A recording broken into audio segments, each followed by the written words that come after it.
جس کے گھر میں پہلا اعلان ہوا. اسلام حضرت آدم علیہ السلام سے چلا اور اس کے بعد قدیم ترین مذہب آتش پرستی ہے. شیطان نے قابیل کو آ کے سمجھایا کہ آگ میں بڑی طاقت ہے، کیونکہ وہ خود آگ تھا. اور اسلام اس سے بھی قدیم مذہب. اس کائنات کا پہلا انسان ہادی تھا، پہلا گمراہ بعد میں آیا. ہادی پہلے، گمراہ بعد میں.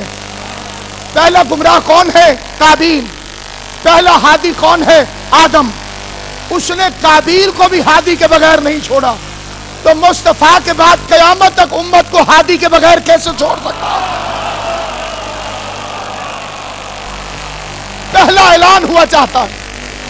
اور وہ پیغمبر جو 40 برس خاموش رہا، ایک دن بھی کوئی آیت نہیں پڑھی. شاید منصوبہ پروردگار یہ تھا کہ میرے حبیب پہلے انہیں قرآن بن کے دکھا دے، پھر انہیں قرآن پڑھ کے سنا. وہ چلتا پھرتا قرآن بن گیا. اور پوری انسانیت کو چیلنج ہے، ایک عمل میرے نبی کا کوئی ایسا دکھاؤ، ایک عمل جو نزول قرآن سے پہلے قرآن کے خلاف ہو. خالی پیغمبر صلی اللہ علیہ وآلہ وسلم کی بات نہیں ہے، پورے کے پورے گھر کی ذمہ داری ہے. قرآن بعد میں اترا، ان کا سیرت اور کردار وہ قرآن بن کے پہلے نظر آتا رہا. اور یہ بھی ایک اور بات ہے کہ یہ عمل کرتے گئے تو تب بھی آیتیں اترتی گئیں. علی سوئے بعد میں آیت بعد میں آئی. علی سوئے پہلے آیت بعد میں آئی. علی نے انگوٹھی پہلے دی، آیت بعد میں آئی. علی میدان جنگ میں جم کے لڑا، پہلے آیت بعد میں آئی. آیت پر عمل کرو تو مسلمان کہلاتے ہو، عمل پہ آیت اترے تو امیر المومنین کہلائے گا.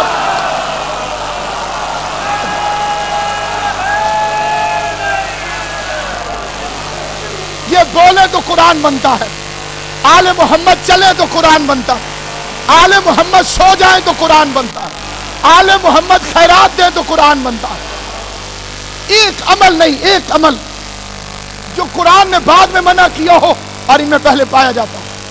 اب حکم ہو گیا میرے حبیب وَأَنذِرْ عَشِيرَتَكَ الْأَقْرَبِينَ، اپنے رشتہ داروں کو ڈراؤ. کائنات کریمی مصطفیٰ کو ہمیشہ یاد رکھے. خدا فرما رہا تھا کہ ڈراؤ اور نبی فرما رہے تھے کہ کھلاؤ.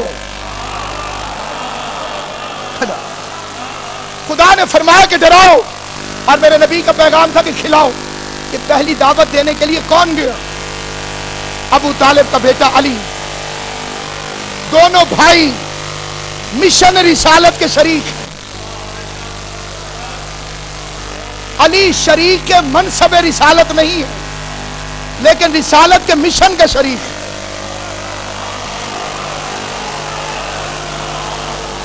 چالیس افراد کو بلا لیا گیا. معبود یہ دعوت ہوگی کہاں؟ جواب آیا ابو طالب کے گھر. یہ مکے کے شہر میں ابو طالب کے گھر کی کیا ضرورت پیش آ گئی؟ خدایا تیرا اپنا گھر بھی تو اسی مکے میں ہے. اپنے گھر کے ہوتے ہوئے ابو طالب کے گھر توحید کا جلسہ کیوں؟ تو جواب آئے گا کہ کچھ ناعاقبت اندیشوں نے کعبے پر بت رکھے ہوئے تھے. کعبے کے ماحول میں بت تھے، اور جہاں بت ہو وہاں توحید کا جلسہ نہیں ہوتا. معلوم ہوا رحمان کے گھر بت تھے، عمران کے گھر بت نہیں. اگر ابو طالب کے گھر بت،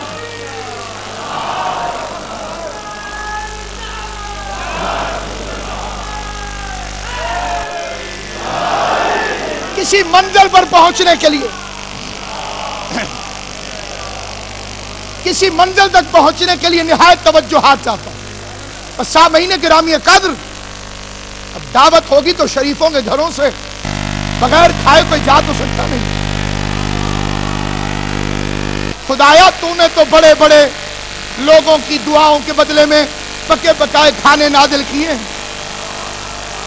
بنی اسرائیل کے لیے اگر دسترخوان بھرے ہوئے آ سکتے ہیں تو یہ تو تیری توحید کا جلسہ ہے، تو کیا کھانا بھی عرض سے آئے گا؟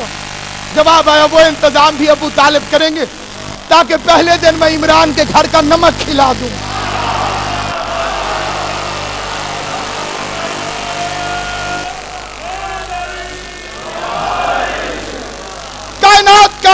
سے بڑا خطیب، نہج البلاغہ والے کا بھی مولا،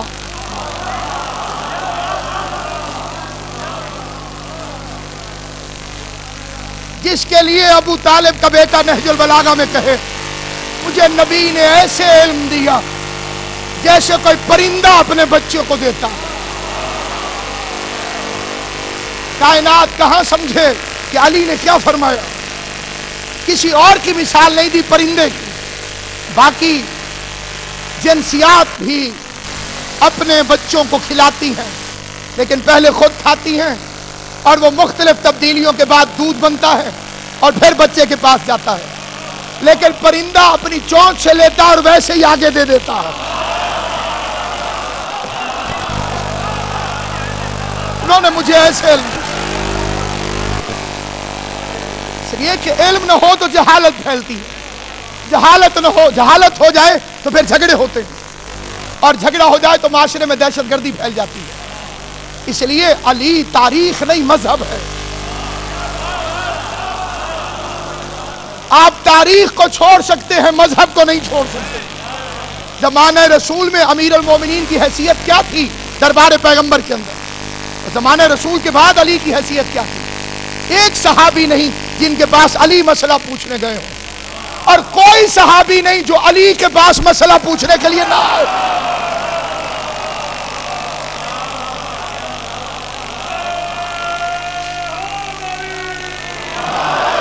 میرے نبی کا دربار بھرا ہوا تھا، کوئی سادہ دربار نہیں تھا، پیغمبر اعظم کا دربار، بڑی بڑی ہستیاں تشریف فرما ہوتی تھی، ان کی خوش قسمتی سے انکار نہیں جو چشمہ فیض سے براہ راست سیراب ہو رہے تھے۔ لیکن ذرا قرآن تو پڑھیے، وَمِنْهُمْ مَن يَسْتَمِعُ إِلَيْكَ، میرے حبیب ان میں اکثر لوگ آپ کی بات بڑی توجہ سے سنتے ہیں، حتی اذا خرجوا من عندک، لیکن جب آپ کے پاس سے اٹھ کے باہر جاتے ہیں تو پھر کیا ہوتا ہے؟ ان سے پوچھتے ہیں جنہیں ہم نے علم عطا کیا۔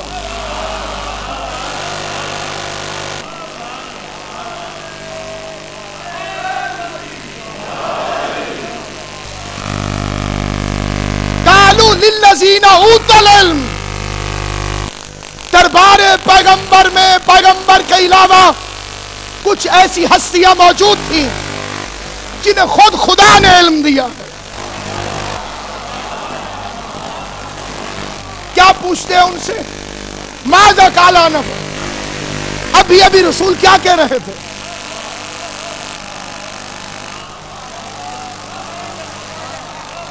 دربار پیغمبر میں بیٹھتے ہیں، ابھی پیغمبر کیا کہہ رہے تھے؟ ایک دن بعد نہیں، کیا وجہ ہو گئی؟ قرآن بڑے لطیف پیرائے میں گفتگو کر رہا ہے، رہتی دنیا تک ہدایت ہے قرآن، اگر اسے خالی تلاوت تک نہ روک لیا جائے اور اس کو ہدایت کے طور پر استعمال کیا جائے۔